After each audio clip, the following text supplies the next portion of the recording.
Hello there and welcome to this talk. Thank you ATypI for the opportunity to present here today. My name is Riccardo de Franceschi. I am a typeface designer originally from Milan, Italy, but currently based in London, UK, where I work as a creative director at Dalton Mag. But I'm here today to talk about a personal research project of mine, and that is a study that revolves around metascript typefaces of the mid-20th century.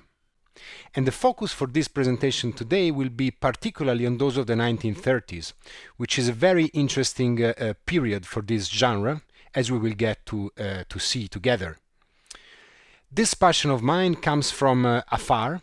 As a teenager, I would spend my weekends at my auntie's house, where my family had been living for 5 generations, accumulating a large number of ephemeras, dating back all the way from the beginning to the end of the 20th century.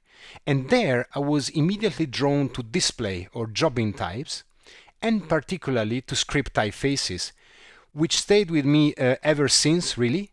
I studied this topic for my master in Reading 10 years ago and wrote on it a couple more times since. First thing I'd like to do today is that of agreeing on what we mean by script typefaces. I like to think of script types not as types that simply imitate handwriting, but rather as types that suggest handwriting. So there is a connection with handwriting, which is in fact what defines the genre itself, but it can be a loose connection, and we will see why this matters later today.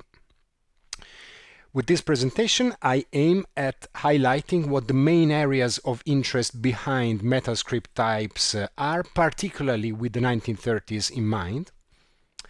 And in order to do so, we will first of all look at the expression specific to these typefaces and the consequent use.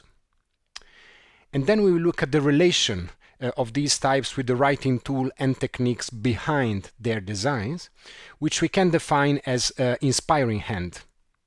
Finally, we will look at the translation of these hands into actual metal types. So let's start with the expression and consequent use of these typefaces. In regards to that, in the 1930s we can observe a large number of novel script typefaces being produced in response largely to the needs of the newly established modern advertising industry. If we observe the situation at the turn of the decade, the main script type streams can be described using this model here. We would have script types related to the use in social stationery, light in color with elegant and delicate expression that can be put in relation to the pointed nib pen, often in the copperplate tradition, or to the broad nib pen, with some references to the ronde tradition. Script types at the time are also increasingly used in relation to advertising, especially in darker color, with punchy and impactful expression, related at times to the tool of the brush. Now in the 1930s, these routes evolve into a large number of new typefaces of different designs. Designs that we can interpret as attempts to modernize the copperplate tradition, designs that take the broad nib pen and take it into more informal territories, designs that take the brush into much more informal territories than ever before, we may say, and a phenomenon which is relatively contained to the 1930s, a stream of monoline scripts that we can call rationalist scripts. Now, even in England, where at the beginning of the decade this article on the Penrose Annual was saying forms reminiscent of handwriting, the handmade styles, must be eliminated for both picture and type, even there, by the end of the decade, that same very reputable publication was dedicating its cover and its frontispiece entirely to the use of Actuel and Originel, two script types from German foundry Schriftguss, which we will meet again later today. So this marks an important change in attitude towards this genre. So why this new development? Why this boom in script typefaces in the 1930s? Script lettering is high in fashion for the whole decade and beyond, and more informal in style. By script lettering I mean bespoke pieces written or drawn for the purpose rather than typefaces. And such script lettering pieces are often commissioned to lettering artists by the advertising agencies that have established themselves as independent entities from the 1920s. These pieces really talk with a personal, kind of intimate tone that makes them work well for commercial applications such as these ones here, which speak directly to the consumer. Now, print shops at the time are after a similar expression, but often they cannot afford, especially the smaller ones, commissioning such lettering pieces. So they create instead a strong demand for metal script typefaces for hand composition, often cut in imitation of those script lettering pieces. And these types will be utilized by the print shops for social stationery, as well as for advertising. And here you see Fluidum, an Italian script type from 1937, which we will meet again later today as well. The popularity of script typefaces with jobbing printers makes them ubiquitous in popular typography of the time, to the point that these types get to inspire lettering artists back. And here you see a piece of lettering from an advertisement from 1955, which clearly imitates Fluidum, the typeface that you see on the left-hand side. The proximity between lettering and script type design is also shown by the fact that the designer behind the two is often the same person. German designer Martin Wilke has produced some of the most successful script typeface designs of the 1930s and beyond. Here you see Ariston and Caprice, both published by Berthold. But at the same time, he was also working as an extremely successful commercial lettering artist. And here is an advertising of his where he promotes himself as the man who creates wordmarks and brand names by showcasing some of his lettering pieces on a magazine of the time. So this continuity between the disciplines of calligraphy, lettering, and that of type design, which is still very relevant today, is perhaps best expressed by script typefaces. Which leads us nicely into the second area of interest for today, which is the relation of script metal types with the inspiring hand behind their design. Now, in this respect, we can observe how in the 1930s a broad range of different tools are played with, and more informal samples are used as inspiration. If we consider that stream of monoline scripts specific to this decade that we mentioned above, we can observe a rationalist approach, which really embodies the modern spirit of that era, with different degrees of formality, from the more organic veltro above to the more constructed flot, aka Gillis Gothic below. If we focus on the Italian type veltro from 1934, we can observe a monolinear round stroke, which, like my friend James Clough shows in this calligraphic experiment on the bottom left, we can put in relation with the use of a Redis pen, which is a pen with a circular flat disc as nib, such as what you see at the bottom right. A German type from the year after also gives us an interesting take on this monolinear theme, but an angular take. Actuel, aka pen flow, may be related to the use of a speedball pen A, which is not too dissimilar from the Redis pen that we just looked at, but it has a square or rectangular flat rather than round or circular nib. It could also be put in relation, though, with a more common nowadays broad nib pen, rotated though, rather than being used at a constant angle, as we are more familiar with.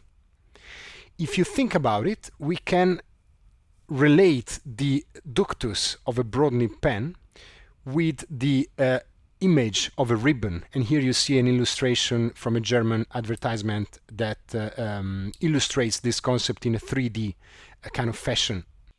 Interestingly, Actuel came with a bold weight, Originel, aka pen tape, which shows a ribbon effect made explicit through those stencil cuts. And it is the author himself, Walter Schnippring, who gives us some context in an interview of the time, referencing indeed the ribbon as the principle behind this little family of his.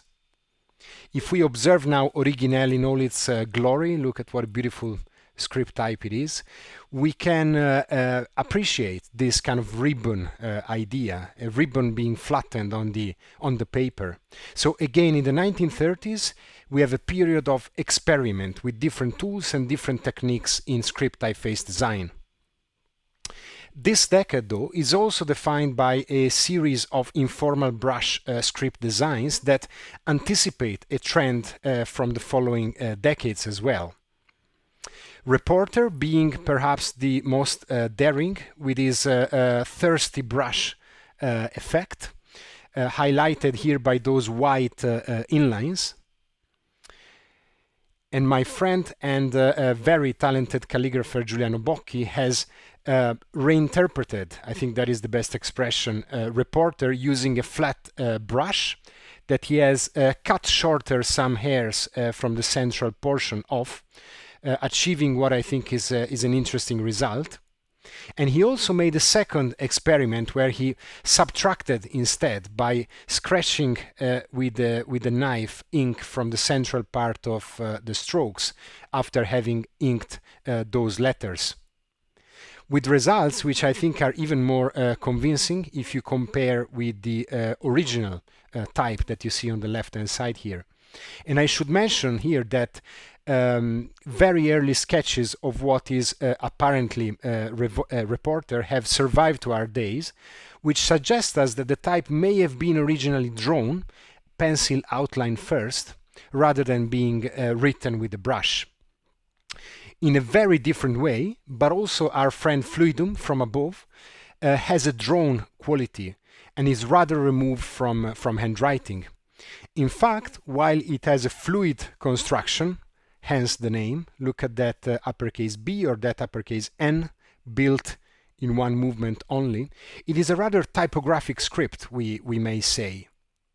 Meaning that while on the one hand it shares with the copperplate tradition the formality, the regular stress, delicate hairlines as well, it also has much more squared counters and artificially, mechanically constructed too.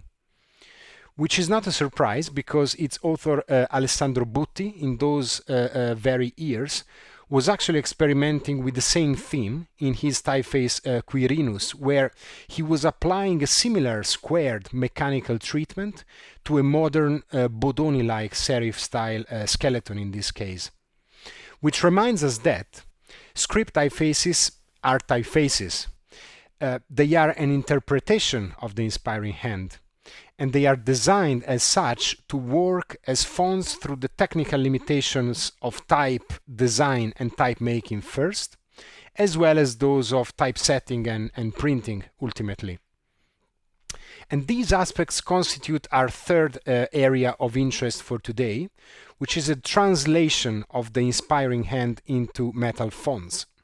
In respect to that, in the 1930s, we can see a tension between the practical needs of type production and type use, and those more and more informal models that we described so far. The typical challenges of metal script type making and type use are well known to foundries and typographers, and usually have to do with the strong slant, which may result in angle body or wing body, or at least in generous kerns, and the joints, where a delicate outstroke hairline often joins in with the delicate instroke hairline from the following character. These factors make script types traditionally both expensive and fragile. In the 1930s, we observe a tendency towards practical script types, so types that are often cast on a straight body, with letters joining by the means of outstroke only rather than out and instroke, and stronger hairlines. The resistibility of the 1930s script types is advertised by the foundries of the time as a selling point.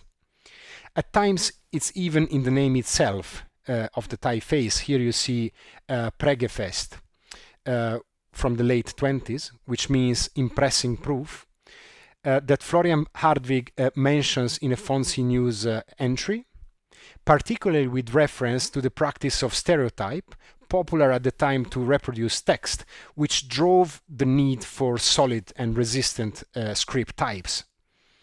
Now, we said above that script typefaces are typefaces, but we should also add here that they are typefaces that pretend not to be typefaces.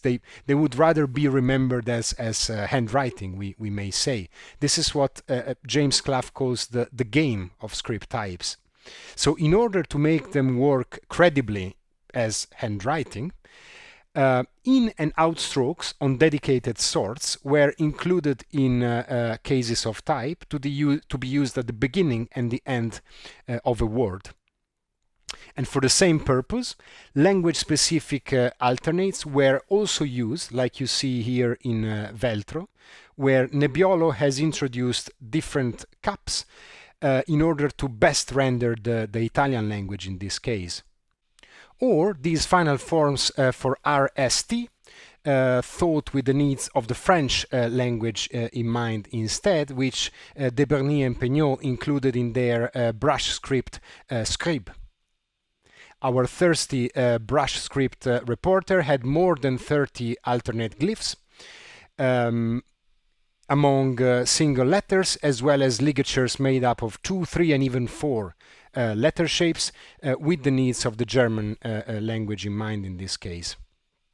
To further reinforce the link with handwriting, Reporter included 13 underlines, as well as 16 shorter modules to be combined, so that the typographer could set such titles like this one here entirely through type.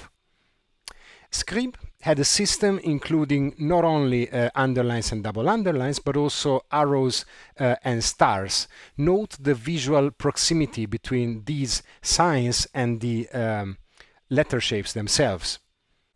In other words, typographic niceties helped 1930s metal script types successfully reproduce more and more informal inspiring hands. Informal inspiring hands also meant what we would call today irregular outline description, probably. For instance, due to the intricacy of the design of Reporter, its author Carl Winkow cut by hand punches for all his 10 bodies. In the late 1930s, a time when it was common to cast all bodies from matrices pantographed from one set of patterns only that would fit all sizes. So a special solution due to the nature of the outlines of Reporter. My friend Alex Blattman has digitized the lowercase e for all the 10 sizes of Reporter. And if we align them all at the same scale, we can observe the optical size adjustments that we would expect. And particularly interesting is the white inline element that varies greatly across sizes, which, by the way, that white inline element did not survive into the photo and then digital versions of Reporter that came to our days, Reporter 2. Unfortunately, I have to say that script metal types are often simplified into the digital revivals, which often don't give justice to the quality of the original metal type. One last aspect that I'd like to mention regarding informality is that also came with irregular vertical alignments. See, for instance, the jumping baseline and exit of Reporter, or the jumping descender and ascender heights of Scribe, or the jumping baseline of the caps of Quick, aka Trafton script, another seminal script and very, very influential from the early 1930s. Again, all this is in response to the work of the lettering artists of the time, who by the end of the decade were producing such informal pieces as this one here. This trend for informal script types is destined to be fully exploited in the 1940s and 50s, which I would call the climax of metal script typefaces, meaning what is perhaps the highest point that they reach before the photo composition technology makes them widely obsolete in the following decade. Mistral is a great example of how the medium of metal type was adapted to express the taste of the time, and it's one type that is actually widely celebrated, which is a very rare case for script types that are often forgotten, in fact. Let's remember that script types are usually relegated to the end of specimen books, to the end of the histories of types, to the end of the anatomies of type, which account partly for the fact that they have not been dedicated the attention that they deserve, in my opinion at least. So to recap, we have seen today the main aspects of interest for script metal types of the 1930s: expression and use, relation to the inspiring hand, translation of that hand into metal type. I would like to end with a couple of words on a larger project that this presentation fits in. The working title of this project is Scripts Manent, and it is a study where I aim to document mid-century script metal types and to create a framework for analysis and discussion specific to this genre that will enable further future research.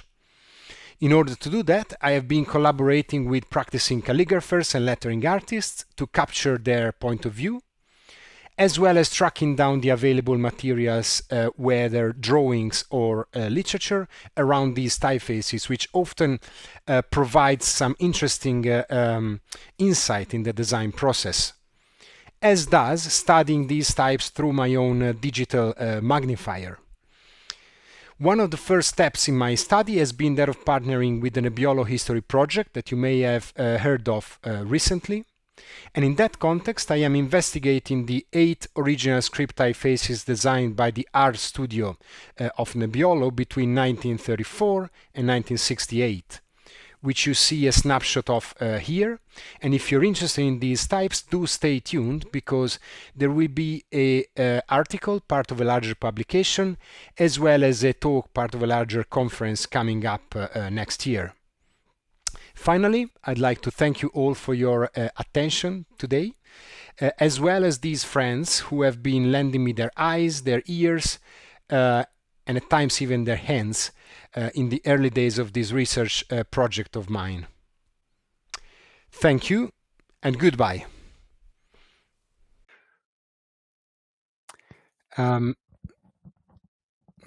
I will moderate, I think, myself. There is a there is a question which is, I'm interested whether you're able to tell how many hours are spent on this kind of piece of research in archives. I think what I hope to demonstrate with this talk is that these typefaces are worth attention, and I think there is a lack of documentation and a lack of appreciation and kind of analysis around this topic.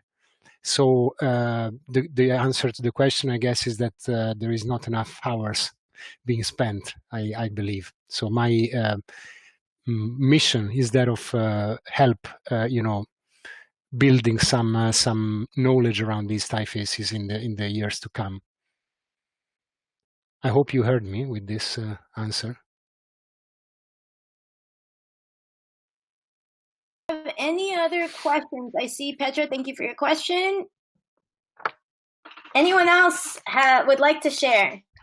Feel free, don't be shy. We actually have some extra time. So don't be shy indeed. Just scrolling through here. If you'd like, you can type it in the chat. Thank you everybody for the appreciation to the talk. That's very important. When did you start this research? I have been kind of, by the way, if you can use the Q&A part of the chat for the questions, it will be easier to track them. Mm-hmm. So when did I start this? Do you mind, Jenna, if I just read and answer? Yeah. So I started around 10 years ago when I went to Reading, and I did my dissertation on this topic. But then I kind of continued very sparsely, kind of on and off. And now in the last few months, I've decided to kind of invest in this some time, and you need a goal. Of course, this was a goal, but also this project with the Nebbiolo History Project is a goal that I'm pursuing. I focus today on the 30s in this talk, but like I said in the presentation, my interest revolves from the late 20s all the way to the late 60s, because I think that those last decades of the metal type technology as a mainstream technology really represents the point where script types reach their highest point in terms of expression and the things that they do. Any black letter? No, I haven't really looked at a black letter. Is not really something that I intend to do either, to be honest. It's not a kind of a tradition that I'm particularly attracted to, which doesn't mean that I don't value it at all. Rather the contrary. But I've been focusing on script types of the kinds that you've seen in this presentation.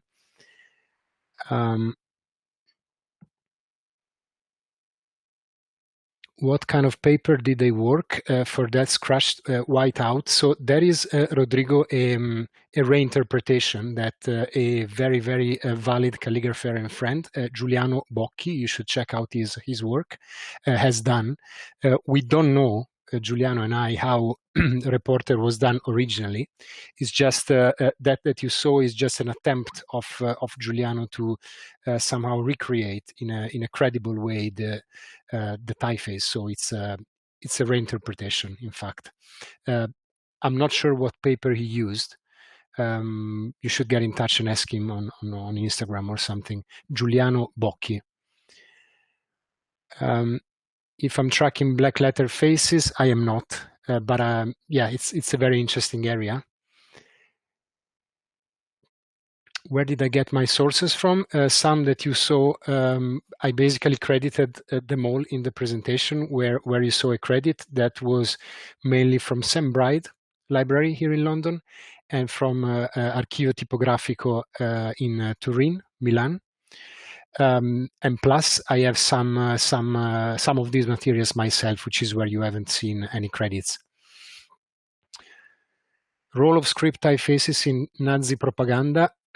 I think that's kind of the elephant in the room a bit when it comes to the 1930s and something like script typefaces that were so popular in Germany and to a minor extent in Italy, but also in Italy. And I think it's good that you asked this question, because it kind of gave me the opportunity to say that as somebody who grew up in Italy with my own family history back then, I do feel like an anti-fascist person. So of course, especially in these days, I think this is a kind of a relevant subject. I think my aim is that of documenting these types from a historical point of view and looking at the technical perspective and the uniqueness of their typographic expression, which indeed leads us to the use. So Nazi posters would be part of this use. There are some things available online as well. There was an article by, I think, Roger Black that was covering this topic with regards to Signal, which is a type from Germany from 1934. I haven't looked closely at that, but that's definitely an interesting area to look into. Favorite script type or foundry.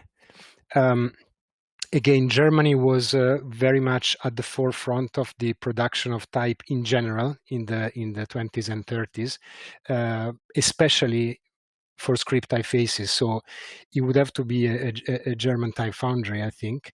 I think the one name that I mentioned when I was talking about the connection between lettering and type who is Martin Wilke. That's one of the persons that I think has produced the most exciting stuff, including Ariston, which is actually a typeface that is still very much used in the digital version, particularly for nail centers. Or beauty centers here in London for some reason. Sometimes you have these very unusual applications or strange applications, and the foundry for that was Berthold, German type foundry. This research is not published yet.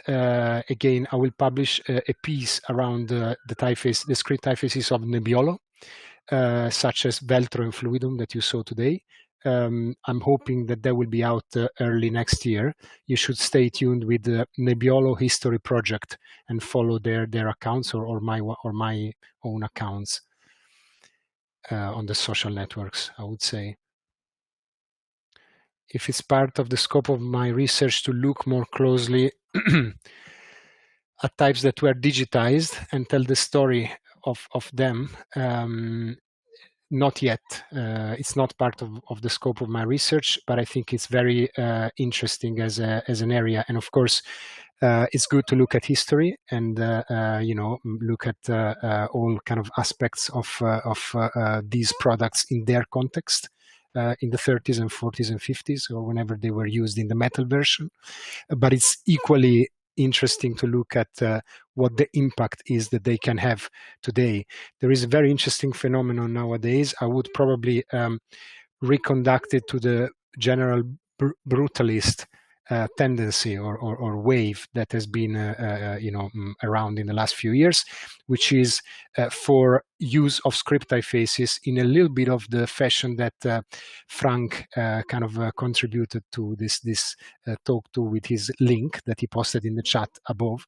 So script types, they have that kind of genuine, naive vibe that makes them relevant when it comes to produce graphic design, which is brutalist, I would say. And if you think of something like brush script, especially like brush script with capital B and capital S from ATF, which should ring a bell, but if it doesn't, just Google it and you will see it and you will recognize it kind of as one of the ubiquitous types in the world in terms of script types. It has a very naive expression that in itself, I think it's worth interesting investigating. Why are those types so popular nowadays? Not only for popular typography, such as the beauty centers, but also for cool kind of graphic design. Again, the digitization of metal types into digital types is a very interesting topic, and what I would be looking into more than anything else is the degree of simplification that has been applied. So, and therefore, how we could reintroduce some of that quality in these digital products. Did you learn anything from looking at the metal types that would improve the way you would approach digital script typeface design? Absolutely, this is a great question. I did myself do a few script typeface designs, some for just for pleasure, others for like commercially. For instance, at Daltomag, we did a project with Lush, the kind of beauty products brand, where we did a script typeface in two different versions, one for display, one for text, let's say. And like Frank pointed out when he posted that link, the challenges that we face nowadays are the same that were faced back then. But of course, digital format, digital technology makes our life much easier.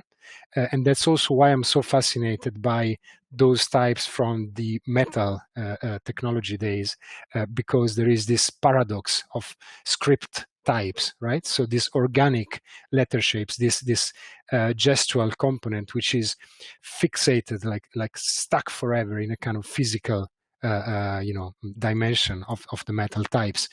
But I would say, to answer your question, that yes, definitely there is a lot to learn from those metal types also nowadays for our practice as designers. I won't go into details on what is to be learned, but if you think of what the aspects that we saw, you can easily see where the potential lays with the digital medium that makes us much more free when it comes to, you know, the stuff that I pointed out, like irregular alignments, ways that letters kind of, ligate into clusters of two or three letter forms. All that kind of stuff is obviously much more powerful, or it's possible to handle it much better nowadays. Do you know any similar research focused on German scripts?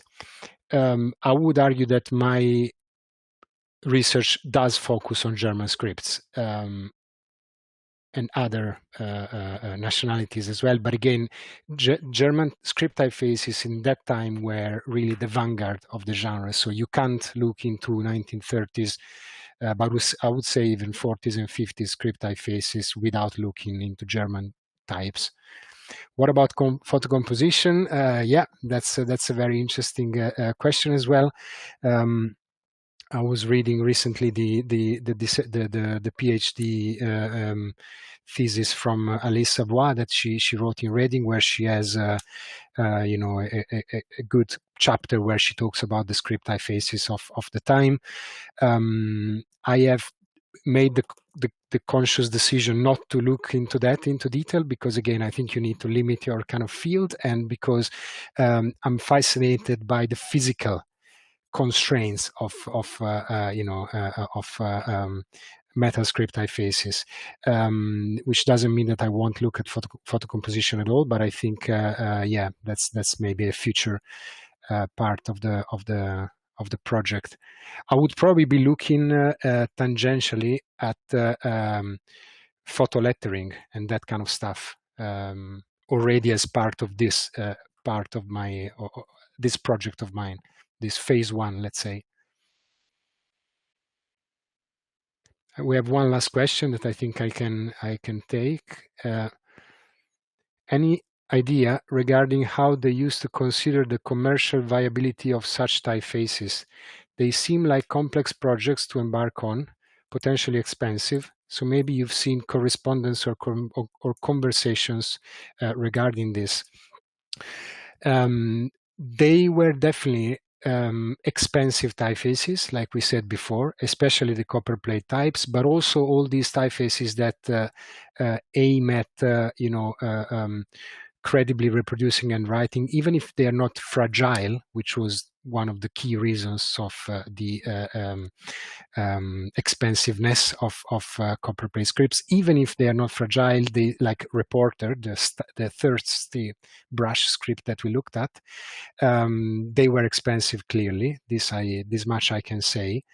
Alternates and so on, but I have not accessed any information around any direct information that reports on that aspect. I have some. I'm hoping to shed some lights on the Nebbiolo dynamics through interviewing direct witnesses of the time that with the Nebbiolo History Project we've started doing already, and they can shed some light on this. But at this moment in time, I'm not really, I don't have enough information to answer this properly as I would like to. I think they must have been expensive typefaces. Of course, they wouldn't be produced in many ways or styles, but usually, in fact, until the 30s, I would say that there was a tendency for script types to often come in two weights, such as Ariston that I mentioned above. From the 40s is usually solo weights and fairly display kind of type. How many of these type of these script types have been digitized of revived? Some have, and again, have sort of made it into our cities, such as Ariston or Mistral. Others don't, and they are some gems. I think there are some gems for sure, but like in any other genre, that is true for any other genre. So I wouldn't be able to give you a percentage or a number. We have about 1 minute before the recording expires. So if anybody has a burning question, we can look at it. I will be around in the Slack channel, any of the Slack channels. So if you have any other things that you'd like to kind of discuss, we can meet there. Of course, if anybody is interested in this topic, I'm happy to talk this thing through. I've been talking with for instance, with Florian Harvig, who I mentioned in my talk. We've been chatting about this, and I'm always keen to interact with others who share the same passion.